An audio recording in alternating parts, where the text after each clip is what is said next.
The courtroom stretched higher than any building on Earth. Ambassador Wei stood in a circle of blue light that hummed against his skin, keeping him locked in place. Next to him, Captain Sarah shifted her weight, testing the barrier one more time. It didn't budge. Above them, arranged in a spiral that climbed into shadow, sat representatives from 47 different species. Some looked almost human. Others were so alien that brains struggled to process their shapes. Crystalline beings that refracted light in impossible ways. Clouds of gas held together by electromagnetic fields. Things with too many limbs or no limbs at all. At the top of the spiral, where all eyes could see her, sat Adjudicator. She was made of something that looked like living diamond, her body catching the light and throwing rainbows across the walls. When she spoke, her voice resonated through the chamber like a bell. Ambassador Wei of Humanity, Captain Sarah of Humanity, you stand accused of the gravest crime known to galactic law. How do you plead? Looked up at her calmly. That depends. What exactly are we accused of? A ripple of shock ran through the assembled species. Several began speaking at once in languages translator struggled to process. Raised one crystalline hand and silence fell. You claim ignorance of your crime. We claim ignorance of your law, replied, which, I think you'll agree, is rather different. Facets shifted, creating new patterns of light. Had learned this meant she was thinking. Very well, I will explain. 347 of your years ago, the Galactic Council discovered your world. We observed from a distance, as we do with all pre-civilizations. That's the polite term for spying, muttered. Her translator dutifully broadcast this to everyone present. Continued as if she hadn't heard. What we found horrified us. Your planet, which you call Earth, registered as a Class 12, the highest danger rating in our classification system. Frowned. Danger to whom? To life itself, a new voice said. A being near the bottom of the spiral leaned forward, its mandibles clicking. Your world should not have complex life. It should be a tomb. Counselor Thrace speaks truth, said. Earth has megafauna predators on every landmass, weather systems that generate city-destroying storms on a weekly basis, tectonic activity that causes catastrophic disasters regularly. Your oceans contain creatures that could swallow our largest vessels. Your atmosphere has an oxygen concentration so high that your entire planet is essentially a massive fuel air bomb. It's home, said simply. It is hell, replied. And according to the Sacred Quarantine Act, established after the high catastrophe 7,000 years ago, any species that evolves on a Class 10 or higher must remain quarantined. They are too dangerous to be allowed among civilized space. His calm expression didn't change, and you never told us this because we assumed you would destroy yourselves, Thrace said, its translator giving its voice a buzzing quality. As all species do, we simply had to wait. How long were you planning to wait? Asked, an edge creeping into her voice. As long as necessary, said. We placed sensor blackouts around your system. We prevented any signals from reaching you. We made sure you believed you were alone in the universe. It was for everyone's safety. Everyone except us, said quietly. You were never meant to survive this long, continued. Your species should have succumbed to warfare, disease, environmental collapse. Instead, you thrived. You grew.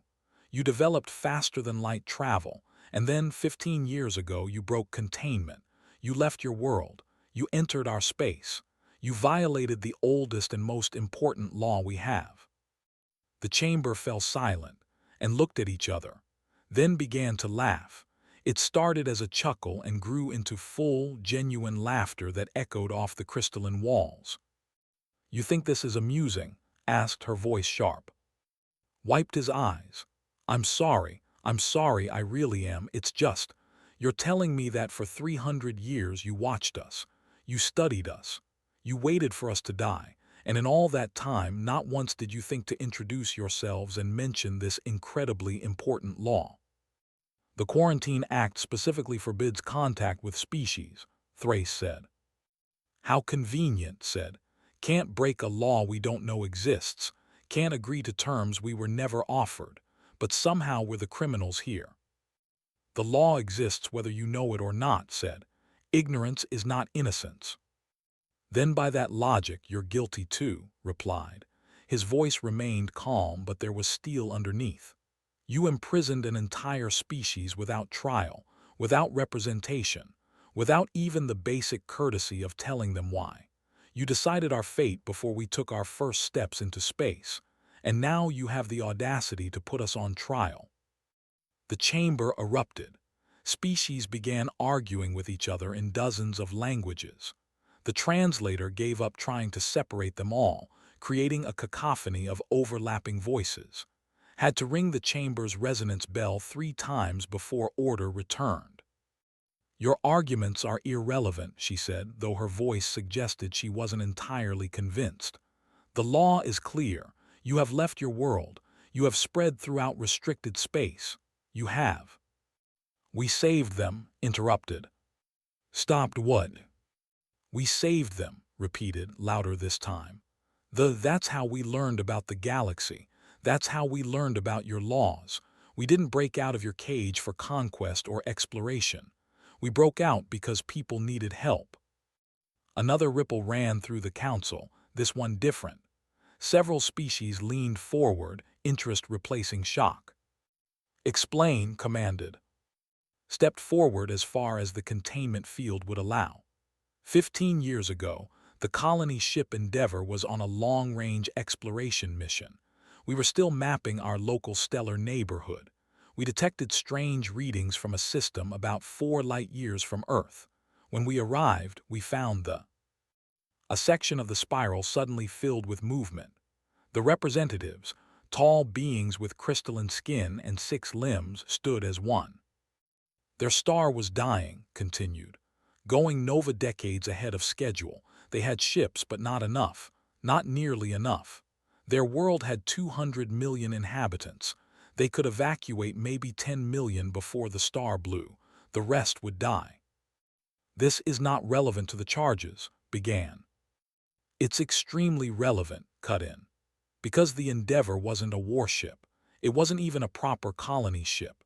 It was a converted cargo hauler with a barely functional FTL drive. Its maximum capacity was 500 passengers, and Captain here, along with her crew of 80 humans, evacuated 200,000. Silence fell again, but this time it felt different, heavier. How? Thrace asked quietly. Smiled, but there was no humor in it. We made 400 trips. The FTL drive failed on trip number 47. We fixed it with spare parts and prayers. The hull started melting from radiation exposure on trip 206. We patched it with anything we could find. 17 crew members died from radiation poisoning. We kept going. The ship's computer said we would all be dead before trip 300. We told it to shut up and calculate the next jump. Why? Asked. The question seemed to escape her without intention. Because they needed help, said simply. Because we could save them, because leaving them to die was unthinkable. One of the representatives spoke, its voice like wind through crystals.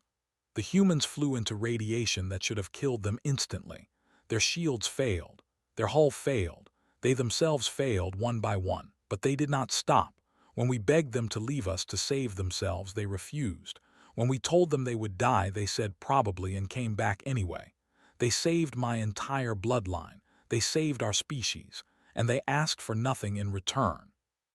After we evacuated the last, continued, they told us about the galaxy, about the council, about the laws, about the cage you'd built around Earth. And you want to know what happened next? We came here. We didn't hide. We didn't run. We came straight to you to answer for our crime of saving lives. Turn back to. So yes, we broke your law, we we entered your space. But we did it because someone was dying and we could help. If that makes us criminals in your eyes, then I suppose we're guilty. But I have to ask you something, adjudicator. What? Asked, and for the first time heard uncertainty in her voice. If it happened again tomorrow, if someone called for help, what do you want us to do? Because we can't change what we are. Earth made us this way. We're wired to help even when it's impossible, even when it kills us. So you need to tell us right now what you expect from us. Do we let people die to obey your laws, or do we save them and face your judgment?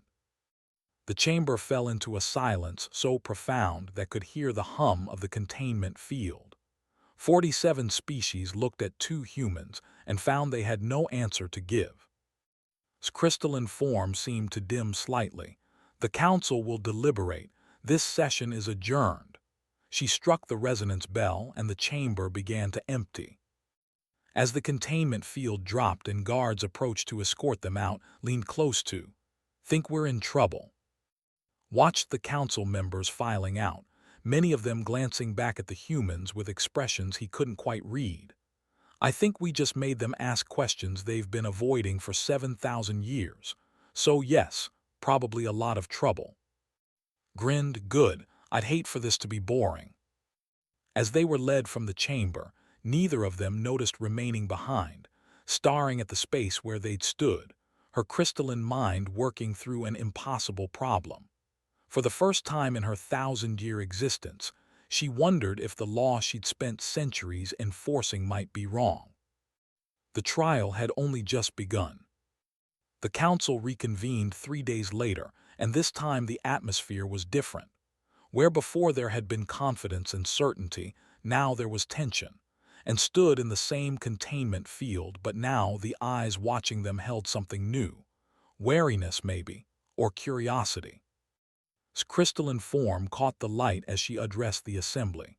"The council has reviewed the evidence. We will now examine the documentation regarding Earth's classification as a Class 12. Councillor Thrace, please present your findings." The being moved to the center of the chamber, and a holographic display materialized above them. It showed Earth from orbit, blue and white and beautiful. Felt a pang of homesickness looking at it. "This is Earth," Thrace began, its mandibles clicking with each word. "To understand why it is classified as a, we must understand what that means. Class 1 worlds are paradise planets, perfect conditions, minimal danger, ideal for complex life. Most council species evolved on Class 2 or 3 worlds, comfortable, safe environments." The hologram zoomed in, showing the African savanna. A lioness took down a zebra in fluid, brutal motion. "Earth," Thrace continued, "has apex predators on every continent. Not small predators, not merely dangerous animals. Megafauna capable of killing adult humans with ease. On most worlds, prey animals evolve defenses that make them nearly invulnerable. On Earth, predators and prey are locked in an arms race that has continued for millions of years. The humans' ancestors were prey animals. They survived by developing intelligence, tool use, and social cooperation. They had to, or they would have been eaten." The hologram changed, showing a hurricane from above, a massive spiral of destruction. "Earth's weather is catastrophically unstable. Humans have names for dozens of different types of deadly storms. Hurricanes, tornadoes, typhoons, monsoons, blizzards, each one capable of destroying entire settlements. These occur regularly. Some regions experience them annually. Humans build their cities knowing they will be destroyed, then rebuild them in the same locations." Snorted, "It's called being stubborn." "It is called being insane," Thrace replied, but its tone suggested something almost like respect. "Most species would abandon such places. Humans write poems about them." The hologram shifted to show tectonic plate movements, earthquakes, volcanic eruptions. Earth's crust is fractured into massive plates that grind against each other constantly. Earthquakes destroy cities without warning. Volcanoes bury entire regions in ash. Tsunamis wipe out coastal populations. The planet itself is trying to kill everything on it. "That's a bit dramatic," said. "It's just geology." "Just geology," Thrace repeated slowly. "My experience is a major tectonic event once every 3,000 years. Earth experiences them daily. You have built monitoring systems specifically to track how many earthquakes occur. You consider anything below magnitude 5 to be barely worth mentioning. The hologram showed microscopic organisms, viruses and bacteria swarming and multiplying. Earth is a biological warfare zone, Thrace continued. Microorganisms compete for resources with such aggression that human immune systems are among the most sophisticated in the known galaxy. Humans carry bacteria in their bodies that would be classified as bioweapons on most worlds. The common human mouth contains more hostile organisms than a military laboratory. That's why we invented toothpaste, offered helpfully. The hologram changed again, showing the asteroid impact that killed the dinosaurs. 65 million years ago, Earth was struck by an asteroid that created an extinction event so severe it killed 75% of all life. The planet was devastated. Most worlds would remain barren for eons. Earth recovered and creating even more complex and dangerous life. It took a global catastrophe and used it as an opportunity to evolve. Leaned forward, and perhaps most disturbing of all, your atmosphere. Earth's oxygen concentration is 21%. Do you know what that means? We can breathe, suggested. It means your planet is perpetually on the edge of combustion, Thrace said. Oxygen is highly reactive. At Earth's concentration, fires spread rapidly and burn intensely. Forest fires consume thousands of square kilometers regularly. Some Earth plants have evolved to require fire to reproduce. Your planet has weaponized combustion. The hologram faded. Thrace turned to face the humans directly. This is why Earth is a Class 12. It is hostile to life in every measurable way. And yet somehow it produced a species capable of space travel. This should be impossible. The energy required just to survive should prevent the development of civilization. But humans succeeded anyway. Because we're awesome, said. Because you're terrifying, Thrace replied. Stood, her crystalline form refracting light into sharp angles. The prosecution will now present evidence of humanity's psychological abnormalities. We're not abnormal, objected. We're just. You have a condition called boredom, interrupted. Our psychologists have studied your broadcasts. Humans become distressed when lacking challenges. You actively seek danger when your environment becomes too safe. Is this correct? An exchange glances. I mean, yeah, I guess, said. Life gets dull otherwise. Life gets safe otherwise, corrected. Safety is the goal of civilization. Humans treat it as a problem to solve. Another hologram appeared, showing various extreme sports. Humans jumping from aircraft, scaling vertical cliffs, surfing massive waves, diving into caves underwater. You have categorized dozens of activities as extreme sports, continued. Activities where humans deliberately risk death for entertainment. You jump from aircraft with only fabric to slow your fall. You climb mountains that kill significant percentages of those who attempt them. You surf waves that can crush you against rocks. You do these things for fun. Well, when you put it like that, it sounds crazy, admitted. Because it is, said. Your species also created something called horror movies. Fiction designed to artificially induce fear and distress. On most worlds, entertainment is meant to provide comfort and joy. Humans create entertainment that terrorizes them because your lives are not frightening enough naturally. Rubbed his temples. Okay, yes, we like challenges. That's not abnormal. That's how we evolved. Earth kept throwing problems at us and we learned to solve them. It's just who we are. Precisely, said, and her tone made stomach drop. You are a species evolved for constant crisis. Your bodies produce a chemical called adrenaline when you are threatened. It makes you stronger, faster, more focused. Your fear response enhances your capabilities. Most species become paralyzed by terror. Humans become more dangerous. The hologram changed to show human soldiers in combat, firefighters running into burning buildings, rescue workers in disaster zones. Your history is filled with individuals who ran toward danger while others fled. You have a concept called heroism that specifically celebrates those who risk death to help others. You give awards for it. You tell stories about it to your children. You teach your young that the proper response to danger is to confront it.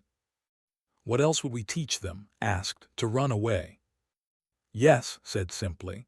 That is what civilized species teach. Survival through avoidance, preservation through caution. Your species teaches survival through confrontation. You are a civilization built on fighting back against impossible odds. A new voice joined the conversation.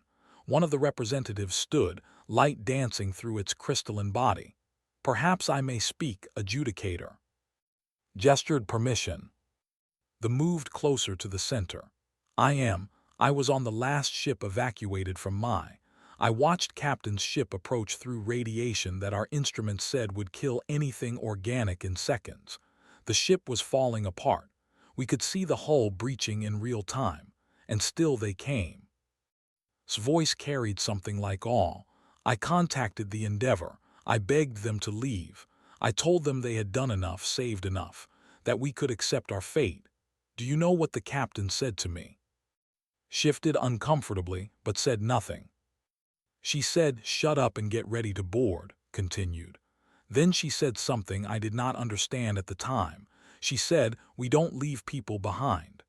As if it were that simple, as if her own survival was less important than a principle. Turned to face the council.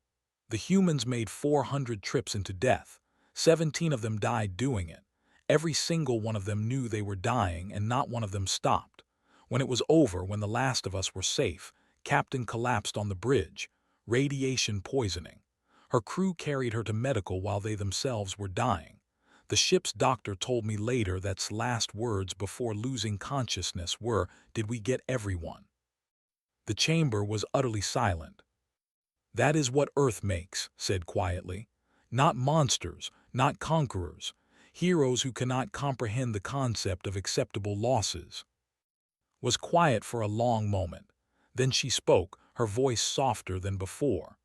The Council recognizes the humans' bravery, but bravery and danger are not mutually exclusive. The question remains, are humans safe to exist among us? Maybe ask, those said. Facets shifted, explain. 6 years ago, said, a mining colony on 4 experienced a cave-in. 300 miners trapped 2 kilometers underground. The rescue teams gave up after 3 days, said it was impossible to reach them before their air ran out. A human freighter happened to be passing through. The crew diverted, landed on 4 and dug. We have this in our records, Thrace said, its mandibles clicking rapidly. The humans used industrial mining equipment too. The equipment failed after the first day, interrupted. The humans continued with hand tools. Then the tools broke and they used pieces of their own ship. Then those broke and they dug with their bare hands through toxic rock that burned their skin. They reached the miners with 40 minutes of air remaining. All 300 were saved. 17 humans suffered severe injuries. They considered this an acceptable outcome. His form seemed to flicker. This is documented. Ask yourself, their council members, they were there. A section of the spiral stirred. A delegation of rock-like beings stood slowly. Their speaker's voice rumbled like distant thunder. The humans speak truth. We offered them significant financial compensation. They refused payment. They said they were just helping out, as if saving 300 lives was a casual favor between neighbors. There's also the situation, added, the pirate attack on Station Orion 7. Another section of the council stirred. A creature that looked like a floating jellyfish pulsed with bioluminescence. Yes, pirates boarded our research station. 40 researchers held hostage. The pirates had military-grade weapons. We had no security forces nearby. We were preparing to accept casualties when a human freighter arrived. The Destiny's Child said, smiling at the memory. Cargo hauler, crew of 12, no weapons. They improvised, the representative said, and its translator gave the words a tone of disbelief. They created weapons from ship parts, maintenance equipment, cooking supplies. They breached the station and neutralized 15 armed pirates with 0 casualties on either side. When we asked how they did it, they said they engaged in extremely aggressive negotiations. We are still not certain what this means. It means we hit them very hard until they agreed to leave, said helpfully. And the plague continued, 8 months ago. A serpentine being near the top of the spiral hissed softly. The plague, yes. A mutation in a local organism created a disease that affected only physiology. Our population was dying, billions at risk. Human doctors arrived and offered assistance. Let me guess, said, they did something impossible. They deliberately infected themselves, the representative said, to understand the disease, to test potential cures faster. 3 human doctors died creating the cure that saved my species. They knew the risk. They accepted it. They called it clinical trials as if it were standard procedure. Spread his hands. Do you see the pattern, adjudicator? Everywhere humans go, we help. Yes, we're dangerous, but we're not dangerous to you. We're dangerous to the things that threaten you. Was silent for a long time. The entire council waited, watching her crystalline form shift through colors as she thought. Finally, she spoke. This council has enforced the Quarantine Act for 7,000 years. It was created after the High Catastrophe, when a species nearly destroyed galactic civilization. We have always believed this law was necessary, sacred even. She paused and could hear the weight in her voice. But I must share something that few outside the council's highest levels know. The High were not from a. They were conquerors who found a Class 11 and weaponized its organisms. They created biological weapons that killed trillions across dozens of worlds. The galaxy barely survived. Gasps and shocked sounds rippled through the assembled species. Even Thrace seemed surprised, its mandibles frozen mid-click. The Quarantine Act was not created to protect the galaxy from species, continued, her voice heavy with something that might have been shame. It was created to hide the Council's failure, to hide the fact that we were defeated by organisms from a primitive world. We decided that themselves were the threat, rather than accepting that we had failed to stop someone from weaponizing them. You lied, said flatly, for 7,000 years. We maintained a necessary fiction, corrected, but her voice suggested even she didn't believe it anymore. And now humanity threatens to expose that lie simply by existing, by being good. The chamber erupted. Species began arguing, some defending the council, others demanding answers. Had to ring the resonance bell repeatedly before order returned. This council must deliberate, she said, her voice tired. We will reconvene in 2 days for the final verdict. Until then, this session is adjourned. As the chamber emptied and were led away by guards, behind them remained alone in the massive space, her crystalline form dimmer than before. For 1,000 years she had believed in the law. Now 2 humans had made her question everything. Outside the courthouse, a message arrived once, an emergency signal from the. He read it, his face going pale. Sarah, he said quietly, we have a problem. Looked at the message. 300 warships were approaching the Council's peacekeeping fleet was weeks away. They had maybe hours before their civilization ended. We need to tell the Council, said.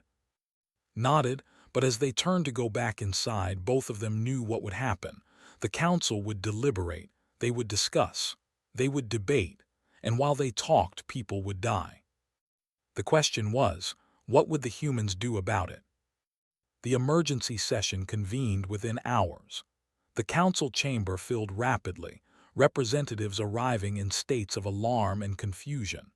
The massive holographic display showed and approaching it, a fleet of 300 warships. The representative's voice was steady despite everything. The Dominion has declared our research into quantum mechanics to be a threat to their security. They have given us 1 hour to surrender all our data and submit to occupation. If we refuse, They will commence orbital bombardment. The Council's peacekeeping fleet is 17 days away, said, her crystalline form sharp with stress. We cannot intervene in time. Then we are dead, the representative said simply. 16 billion of my people, dead because we wanted to understand the universe. Stood in the containment field watching the display. 17 human ships were in nearby space. Cargo haulers, colony vessels, one outdated frigate that was barely space-worthy. Against 300 warships they would be crushed. He looked at, she was already checking her, calculating distances and travel times. We can get there in 4 hours, she said quietly. We'd be slaughtered, replied just as quietly. Probably. They both looked at the holographic display, at the planet full of people who had hours left to live, at the council representatives who could do nothing but watch. Straightened, adjudicator. The chamber fell silent, turned her faceted gaze on him. Yes, Ambassador. I request permission to mobilize human ships in the sector to assist the. The silence stretched, then spoke, her voice heavy with regret. Permission. You are still under trial for violating the Quarantine Act. Any military action would constitute an additional violation. I cannot allow it. Nodded slowly. He'd expected that answer. I understand, adjudicator. Thank you for considering it. He tapped his, watched him, then smiled slowly. Did you just begin? I just transmitted coordinates and tactical data to every human ship in range, said calmly, along with the situation report and a suggestion that they might want to help. I explicitly permission. You did, agreed. But here's the thing about humans, adjudicator. We're really bad at following orders when people are dying. It's one of those quirks. The holographic display updated. 17 human ships were changing course, burning hard toward the. You cannot do this, said, her voice sharp. You are under council jurisdiction. Those ships will be destroyed and you will be held responsible for saving lives, interrupted.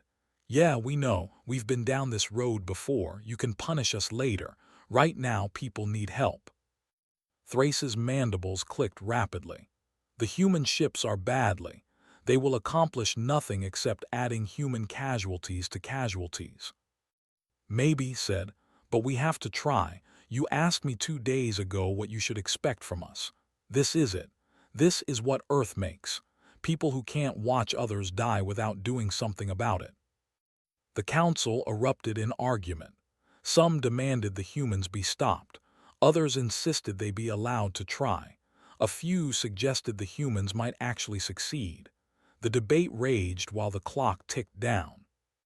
On the holographic display, the human ships were visible now, approaching the at maximum velocity. The fleet had detected them and was adjusting formation. A communication came through, broadcast to the entire council.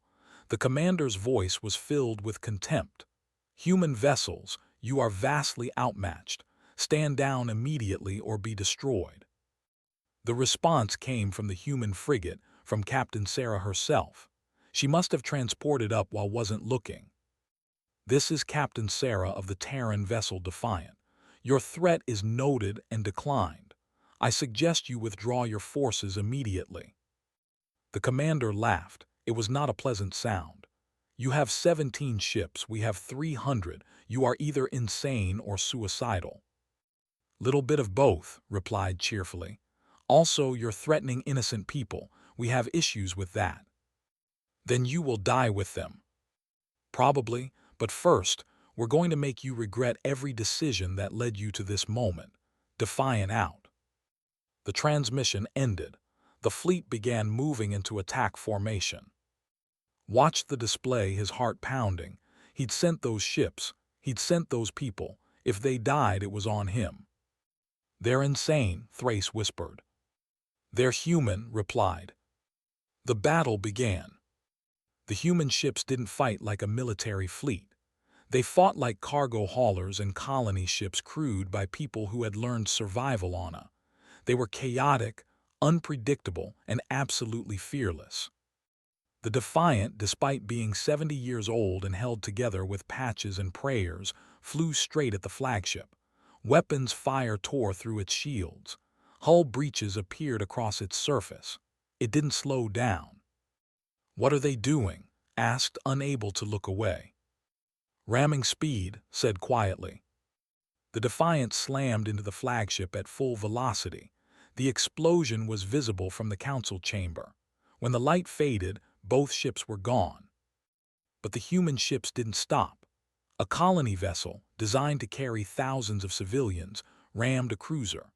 A cargo hauler dropped its entire load of mining equipment onto a destroyer, crushing its command section. Another freighter opened its bay doors and explosively decompressed, turning its cargo of metal ore into a massive shotgun blast that shredded 3 fighters. The fleet was in chaos. They'd expected a battle. They got a swarm of humans who fought like the universe itself was trying to kill them, and they'd spent their entire evolution learning how to fight back. "They're not even trying to survive," Thrace said, mandibles frozen in shock. "They're just trying to hurt the enemy as much as possible before they die." "That's the strategy," said, his voice rough with emotion. "If you're going to die anyway, take the threat with you." The holographic display showed human ships falling one after another. Each one took vessels with them. The cargo hauler Long Journey rammed 2 destroyers simultaneously. The colony ship New Dawn self-destructed in the middle of a formation, the explosion taking out 6 ships. The mining vessel's Vision used its drilling laser to cut a battleship in half before being destroyed. The fleet was breaking, not because they were losing, they were winning, but because they'd never faced an enemy that simply didn't care about survival. Every human ship they destroyed took ships with it. The math was simple and terrifying. At this rate, the humans would run out of ships long before but would lose over 100 vessels to destroy 17. And the humans kept coming. The last 3 human ships formed up together. A freighter, a mining vessel, and 1 small shuttle that had no weapons at all. They burned toward the fleet, which was already pulling back. The commander's voice came through again, but this time there was no contempt, only fear. "All ships withdraw immediately. These humans are." The transmission cut off as the 3 remaining human ships reached the fleet. They didn't even try to fight conventionally. The freighter opened its fuel tanks and ignited them, creating a massive fireball that consumed itself and 4 ships. The mining vessel detonated its reactor core, the explosion bright enough to